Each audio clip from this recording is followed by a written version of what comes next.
So is right there.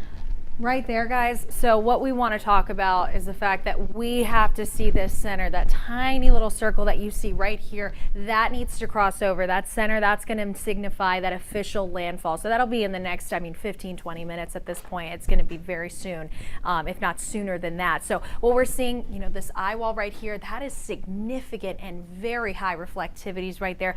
The eye wall, the most dangerous and strongest part of any hurricane or tropical system. Go ahead, Courtney.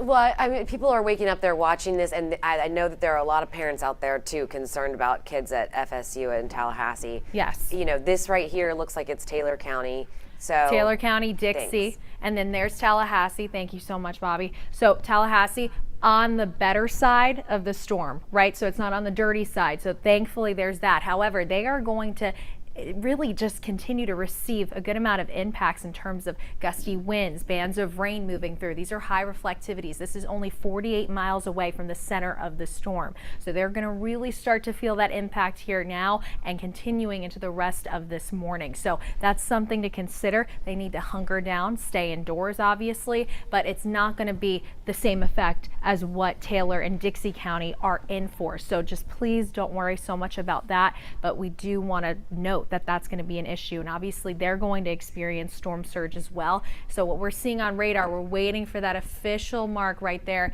of crossing over to basically signify, hey, this system has made landfall. Again, right here, this is what we're watching. Thank you so much for throwing up that arrow. That tiny little circle right there, that is going to be the center of Hurricane Idalia that now was downgraded right before landfall to a Category 3. But it doesn't matter. The category is not what we want to focus on. The impacts are going to be the same. Storm surge is going to be the #1 impact, especially for Taylor and Dixie County. They're going to be seeing upwards of 12 to even 16 feet of storm surge. And just remember this one tidbit. So 1 cubic foot of water is 1,700 pounds. So can you imagine what basically a wall of water is going to be like for that area? Luckily more rural, especially in comparison to Tallahassee. And again, some good news for everyone that has friends and family there. I have family there myself in Tallahassee. They are not on the dirty side of the storm. So for any of you that have kids there as well. So we're waiting for this system to make landfall. We're looking at that tiny little circle right there to get that to cross over into most likely Taylor County right there. And then we do continue to see for majority of the panhandle, they're dealing with moderate to heavy amounts of rainfall at this time right along State Road 10, and then you do see those outermost bands even here at home. We're being impacted still by this system. And so we'll go ahead, Bobby, show me that one more time, that arrow you're trying to point out. Oh yeah, just look at how fast it's moving over here. Yeah, most right? definitely. See all those reflectivities, and then look over at Tallahassee. Yep. Right. So that, and you were saying like they're not on the dirty side, right? They're on the, I hate to say it, but more calm side. Yeah.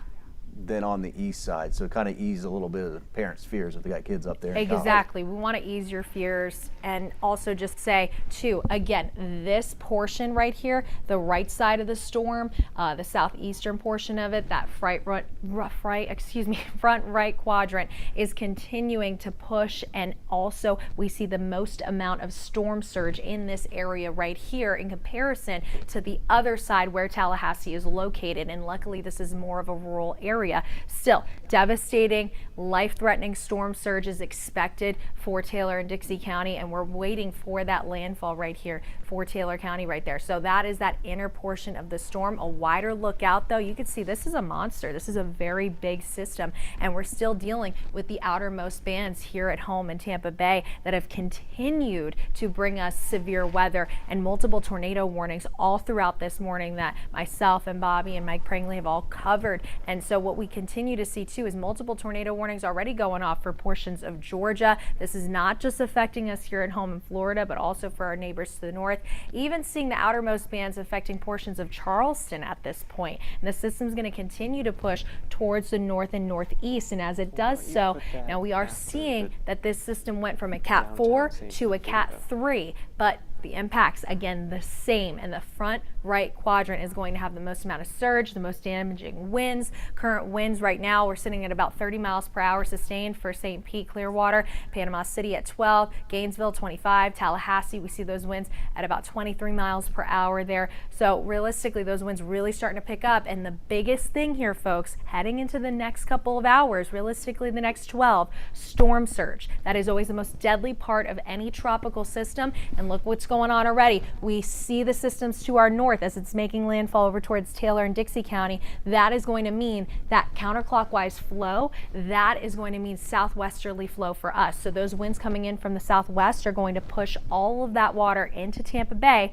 It's going to have nowhere to go, and that's that bulge of water. That's what's going to give us the storm surge heading into the next couple of hours. You see, even after that landfall, still dealing with those winds all coming in from the southwest. That is what's giving us that risk for storm surge, and basically that's the main threat going forward that we need to prepare for and get ready for after that tornado threat dies off. So even into the afternoon, this is 2 o'clock, we're still dealing with some very windy conditions, 24 miles per hour over towards Spring Hill. But as the system then pushes away, you start to see this is 6 o'clock for tonight. We do see our conditions rapidly improve the further away that system travels, and our winds do begin to die down. That'll lead to then the surge dying down too as we head into Wednesday night. And by Thursday into the weekend, especially with Labor Day weekend right around the corner, that's going to be great as things will then begin to improve rapidly. But if we go back again so we could see that center, that eye right there in the eye wall, if we can, for a moment, of Hurricane Idalia. At this time, we're waiting for that official landfall. That is going to be that center of the system. Here we go. So what we see on radar right now, a good amount of bands coming through our area. So those bands of gusty winds and rainfall, a lot of rainfall over a short period of time. Freshwater flooding is an issue, and the main threat going forward is going to be that storm surge for us here at home. And also, look at this right here, Taylor and Dixie counties. They're going to be dealing with the most amount of surge. That is absolutely devastating to a community. We could see anywhere, again, from 12 to 16 feet of storm surge. In those counties. That where it's making landfall? Yes, where it's making landfall. Thank you, Courtney, for making me specify that. So 12 to 16 feet for portions of the Big Bend. Here at home in Tampa Bay, we are expecting 4 to 6 feet of storm surge. So much less in comparison to them. But we are also watching Hernando, Citrus, and I know Most Bobby. definitely. Yeah, Most and definitely. Bobby was saying, right? Yep, and here we go. This is perfect. I can go ahead and explain this for a moment. So 4 to 6 feet for Tampa Bay. This is our main threat, storm surge with any tropical system. This is what we got to worry about going forward. So everything's going to be okay, especially for us here at home, 4 to 6 feet. Now, as we make our way towards Citrus and Hernando County, that's when we start to see those numbers go up. They can expect anywhere from 7 to 11 feet of storm surge. So they hopefully are very prepared for that. And then as we make our way northward, where the system is going to make landfall over towards Taylor and Dixie County, that's where we see that 12 to 16 foot storm surge is possible. So the farther away you are from the center, obviously we see less storm surge, but the major thing here, folks, is going forward after that tornado threat dies off, the next thing is going to be the storm surge threat. And remember, we run from wind, but we hide from wind, we run from water every single time. So this is going to be our main threat. Again, 4 to 6 feet for the peak storm surge for the Tampa Bay area. Meanwhile, for our neighbors to the north, 12 to 16 feet. And for those of you with friends or family or kids that go to FSU over towards Tallahassee, they're expecting anywhere from 8 to 12 feet of storm surge. And getting you a live look at radar right now, still continuing to see these bands moving in, and they're moving towards the north and northeast at this time with those high reflectivities, that orange, that yellow. That is a good amount of heavy to moderate rainfall at times. But you see lulls. There's definitely some dry pockets in here. These bands of rain and wind are very erratic. So that's one thing to think about. And also right here, this is what I'm also keeping my eye close on for Pinellas County, is this one band that's moving in closely now. We are seeing a good amount of lightning embedded in a lot of these bands. Along with that, we've seen a lot of spin ups. We've had multiple tornado warnings. So if you are just waking up, Hurricane Idalia is a Category 3 about to make landfall in Taylor and Dixie County. For us, we're still dealing with these bands of rain and wind. We've had multiple tornado warnings going off. As we go throughout the rest of the morning, we are going to see that tornado threat back off.